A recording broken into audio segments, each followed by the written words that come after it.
Guys, আসসালামু আলাইকুম। আশা করি আপনারা সবাই ভালো আছেন, যে যেখান থেকে আমার ভিডিও দেখছেন। তো দেখতে থাকুন পুরো ভিডিও। তো অনেক কিছু শেয়ার করব আপনাদের কাছে। তো দেখুন ভিডিও আমার।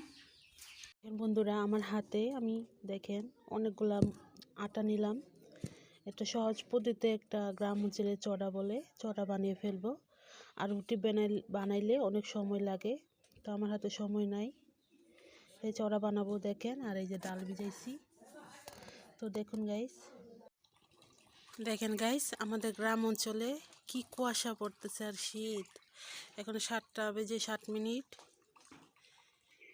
দেখুন গাইস, অনেক কুয়াশা। এর মধ্যে এখন রান্না বসাবো আমি। দেখেন গাইস, এই যে আটার লবণ দিয়ে দিলাম। আর এখানে ডাল বোনা করবো, তাই দেখেন পেঁয়াজ কাঁচামরিচ সব কিছু দিয়ে এখন মাখিয়ে নেব সহজ পদ্ধতিতে। দেখেন গাইস, গলিয়ে নিলাম। এই যে দেখেন, আমাদের অঞ্চলে মানে একে চড়া বলে, কিশোরগঞ্জে অনেকে সকালে নাস্তা হিসেবে খেয়ে থাকে। এই যে পরবর্তী আবার দেব। বন্ধুরা, আমার একটা হয়ে গেছে, আমার একটা বসাবো। এটা তেল ছাড়াই বসানো যায়।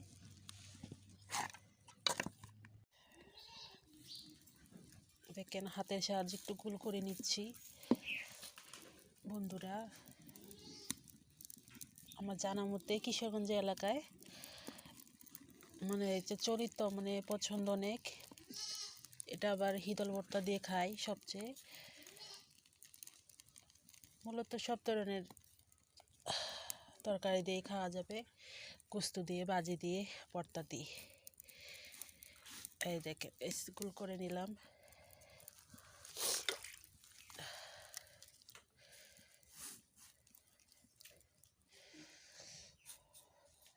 আগুনের তাপ লাগতেছে।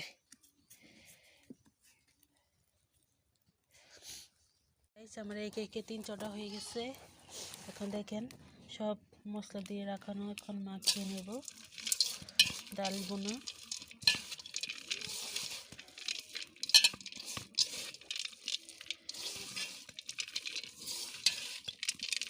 এটাকে ডাল বোনা দিয়ে খাবো আমরা। ঘরে কিছু নাই, ডাল আছে, শুটকি আছে।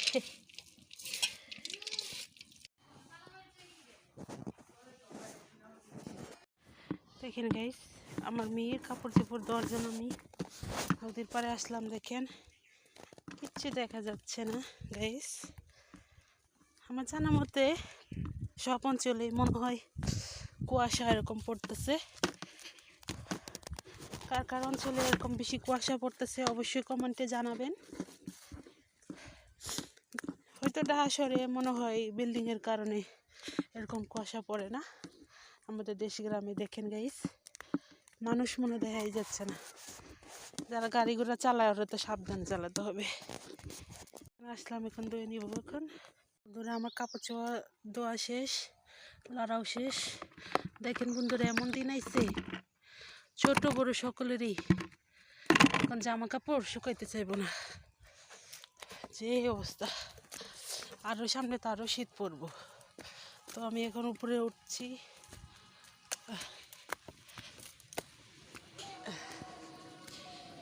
এই যে রোড, রাস্তা, উঠে পড়লাম। এখন বাড়ি যাব। তো দারুণ, ডালটা অনেক মজা হয়েছে।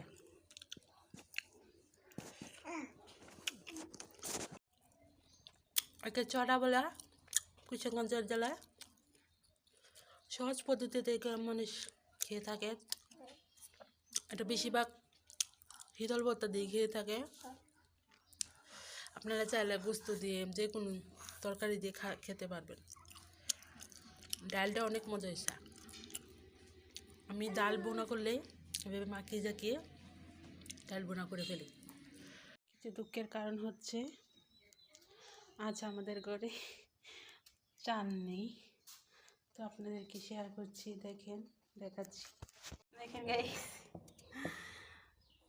একদম চাল নাই, একটু আছে, চালানো হয় নাই, এই সমস্যা। বেশি করে চড়া বানাইছিলাম, জানি না কখন নিয়ে আসবে চাউল, মনে আজকে এটাই খেতে হবে। এই হলো গরিবের সমস্যা, দিন আনা দিন খায় মানুষের। এখন বসে আছি, আমার মেয়ে ঘুমাচ্ছে, কী করবো বুঝি, কাম কাজ নাই। জানেন বন্ধুরা, এই মামলা কেস ঝামেলার কারণে আমরা তেমন বাজার সদাই খেতে পারছি না, কারণ আমি স্বামী পলাতক হয়ে আছে। আমার শাশুড়ি অনেক দেনা ফেনা ঋণ করতেছে, এই যে বাজার করে আনলো, এখনও চাউল নিয়ে আসে নাই। তো এখন আমি তরকারিগুলো রান্না করে রাখবো। ফুলকপি নিয়ে আসছে, কাঁচামরিচ, আলু। হাই গাইস, আসসালামু আলাইকুম। চলে আসলাম আরেকটি ভিডিও নিয়ে। আশা করি আপনারা সবাই ভালো আছেন, যে যেখান থেকে দেখছেন আমার ভিডিও। তো আপনারা দেখতে থাকুন কি নিয়ে ভিডিও। তো আজকে সিঁড়ি দিয়ে হচ্ছে, এখন একটা জিনিস দেখাবো। ছাদে দুদিন ধরে পানি দেওয়া হয় না গাছে।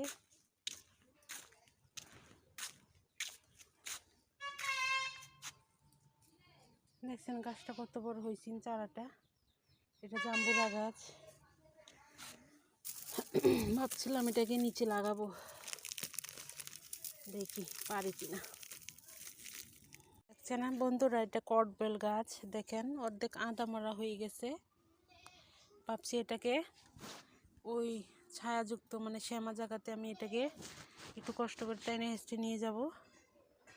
কি কষ্ট করে এই মাটিগুলো দেখতেছেন বন্ধুরা, কত কষ্ট করে ওই নদীর পাড় থেকে এনে এনে আমি এগুলোকে ভরেছিলাম, কত কষ্ট করে। কিন্তু অতিরিক্ত রোদের কারণে গাছগুলো সব মরে যাচ্ছে বন্ধুরা। এখানে এনে ফেললাম এই শ্যামাযুক্ত, ওখানে অনেক রোদ পড়ে। দেখেন পাতার কুচি পাতা, দেখেন এই যে ফুল ছাড়বে। দেখেন গাইস কত লম্বা হয়েছে। আর এই গোলাপ গাছগুলো দেখেন গাইস, শীতকালে ফুল ফুটবে।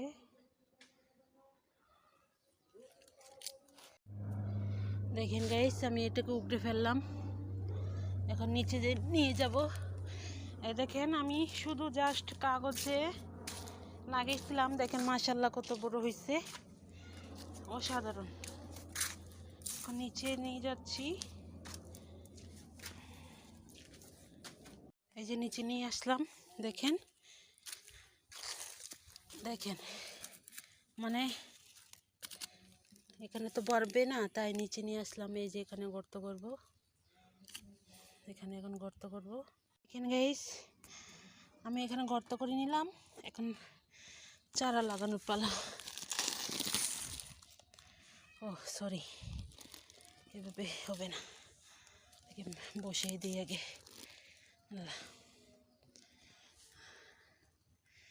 এইভাবে নয়,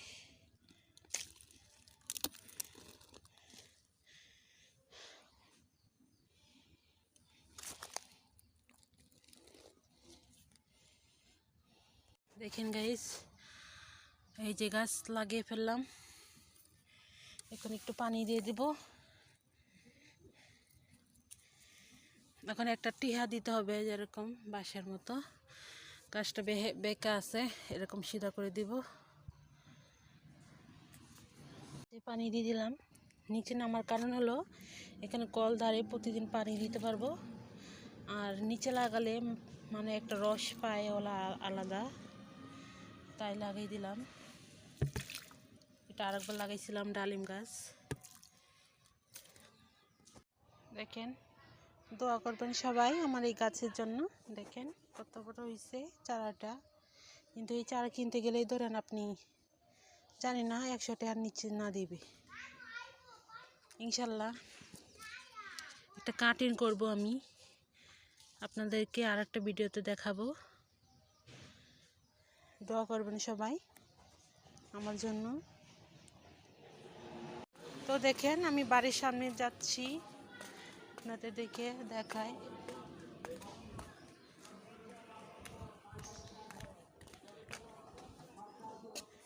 এই দেখেন করলা গাছ আমি লাগাইছিলাম, এখানে কিছু করলা গাছ খাওয়া মানে করলা খাওয়া হচ্ছে। এই যে করলার করা মানে ধরতেছে, এই যে। কিন্তু একটা দুঃখের কারণ গাইস, মানে এই এরকম ছোট ছোট থাকতে ভিতরে পোকা হয়ে যাচ্ছে। এখানে আসছি কেন দেখেন, এই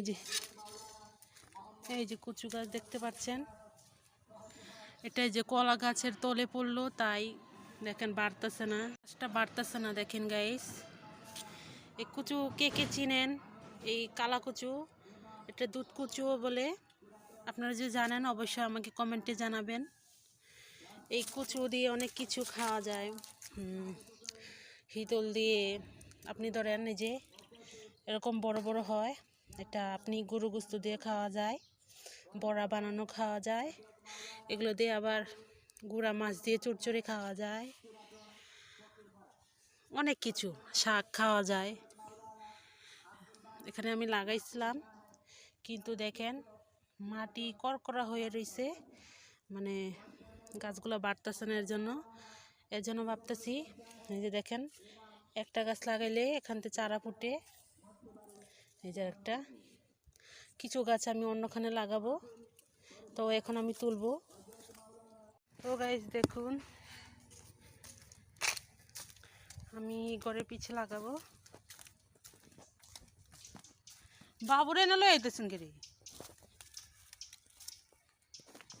এই যে এখানে লাগাবো, এই যে কচু গাছ এখানে লাগিয়ে ফেললাম। জায়গাটা অনেক নরম আছে, এখানে গোবর ফালানো হয়েছিল আগে। একটা ঘরের পিচ দেখেন, জঙ্গল, এই যে এটা পিছের দরজাটা। তো আবার চলে যাচ্ছি আমি আমার ঘরে। আর দেখেন কিচ্ছু কাজ করা হয়নি ঘরের, এভাবেই পড়ে আছে টাকার অভাবে। বন্ধুরা এই যে চালের বস্তা নিয়ে আসলো,